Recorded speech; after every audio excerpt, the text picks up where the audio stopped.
कभी देखा है आपने नेताओं के बच्चे भी आपके साथ हाथों में लाठी, त्रिशूल, तलवार या बंदूक पकड़े हुए हिंदू राष्ट्र बनाने के लिए आपके साथ चलते हुए? सोचिए, चाहे वो अभिषेक हो या मौलाना साद, इनके माता पिता के सपनों का क्या? हिंदू मुस्लिम बैठ के खाए थाली में, ऐसा हिंदुस्तान बना दे या अल्लाह। इंडिया टीवी ने अशोक बाबा को हीरो बना दिया। देखिए, इस तस्वीर में लिखा है 2500 महिलाओं को बचाने के लिए गोली चलाई अशोक बाबा ने। अब हमारी मीडिया ने तो अशोक बाबा को हीरो बना दिया। कौन है ये अशोक बाबा?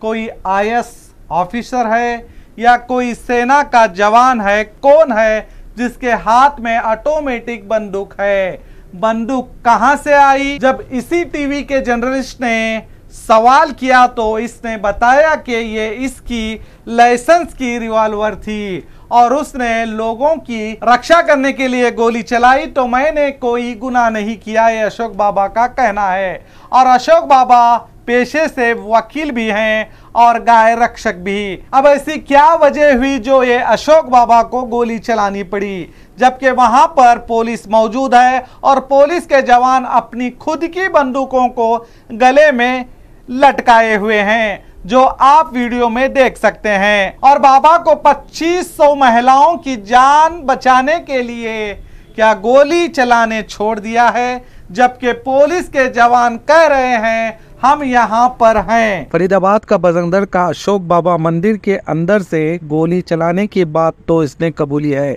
अब जो वीडियो में आप अपने हाथ में बंदूक थामे दिखाई दे रहा है, ये अशोक बाबा ही है।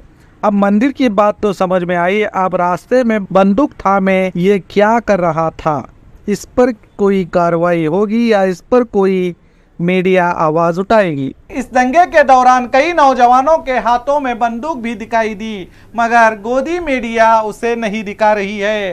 ये हथियार, ये बंदूक अचानक से रैली में कहां से आए, किसने दिए और क्या जरूरत थी गोली चलाने की, जबकि पुलिस मौजूद है? अगर गोली चलाने से किसी की मौत हो जाती तो ऐसे बेहिसाब सवाल उठाने के बजाय हीरो बनाने में लगी है दलाल मीडिया।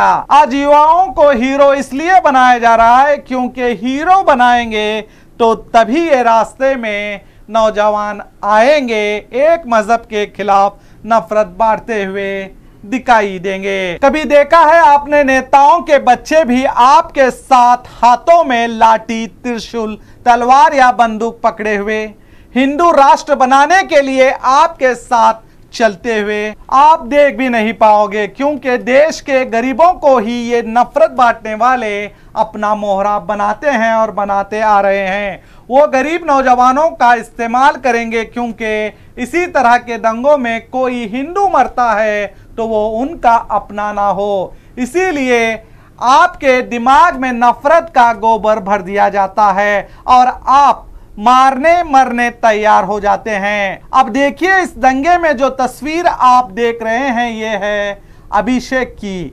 अभिषेक हैं 22 साल के, बाप मजदूरी करते हैं, पानीपत से इस यात्रा में शामिल होने आए थे और 1 साल पहले बजरंगदल में शामिल हुए थे। इस दंगे में ये भी मारे गए हैं। और ये हैं मौलाना साद, जो ये भी इस दंगे में मारे गए। इन्होंने क्या गीत गाया था ये भी सुन लीजिए। जालिम हूँ इंसान बना दे या अल्लाह, घर की मेरे दीवार हटा दे या अल्लाह। हिंदू मुस्लिम बैठ के खाए थाली में, ऐसा हिंदुस्तान बना दे या अल्लाह, ऐसा हिंदुस्तान बना दे या अल्लाह। अब सोचिए इनका क्या कसूर था। मौलाना साद ऐसा हिंदुस्तान बनाना चाहते थे कि हिंदू मुस्लिम बैठ के खाए थाली में। आज इन हिंदू मुस्लिम के दंगों में इनकी भी जान ले ली। सोचिए, चाहे वो अभिषेक हो या मौलाना साद, इनके माता पिता के सपनों का क्या, जवान बेटों को खोने का गम क्या होता है, कोई इनके माता पिता से पूछे तो आपको पता चलेगा। मौलाना साद हो या अभिषेक की किसी से जाति दुश्मनी नहीं थी, किसी तरह का झगड़ा नहीं था, किसने मारा, किस वजह से मारा, जरा सोचिए हम कैसा भारत बनाने जा रहे हैं। अब इस वीडियो को भी देख लीजिए, जहां एक हिंदू भाई के दुकान इस दंगे में जला दी गई और वो क्या कहता है। नुकसान हुआ है। हाँ जी, देखिए तस्वीर देखिए, इनकी दुकान में नुकसान हुआ है। विकास गर्ग के पिता, आपका नाम क्या है? सतप्रकाश। सतप्रकाश इनका नाम है। और आपका नाम क्या है? उमर मोहम्मद। उमर मोहम्मद। ये उमर मोहम्मद को अपना चाचा बता रहे हैं। और उमर मोहम्मद जो है वो इनकी यहाँ पर जब नुकसान हुआ है तो इनका जो है वो देखभाल करने के लिए आए हैं, सांत्वना देने के लिए आए हैं भाई। तो ये हिंदू मुसलमान का यहाँ पर कभी कोई झगड़ा नहीं? हमने ना देखो, जैसे झगड़ा देखो, अब नहीं तो देखो, हमने कह दी भाई भाई में भी झगड़ा हो जाता है, हिंदू मुसलमान क्या करे। अब हमारे हो जाता है। अब हम लड़ाई कर ले, दो मुसलमान मेरे संग आएंगे, दो एक संग रहेंगे, मेरे संग भी तो मुसलमान होंगे, थोड़ी मेरे संग ना होए वो।